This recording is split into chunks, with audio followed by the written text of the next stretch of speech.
Mahal? Nasaan yung uniform ko? Andito. Nakaplansya na to. Hindi kasi bibigyan pinangahanap.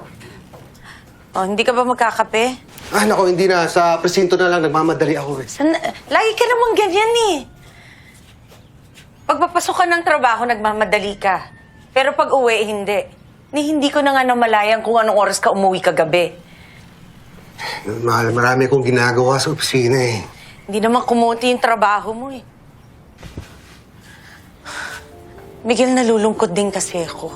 Lalo na kapag ganito, wala dito si Joey. Madalas mag-isa na lang ako dito sa bahay. Mahal, pasensya na. Importante tong kasong to eh. Pero pangako ko sa'yo, pagkatapos ito, magda-date tayo. Mag-off ako buong araw, buong linggo. Ha? Promise yan. Hmm? Sige na. Liligo na ako, ha? Sige na.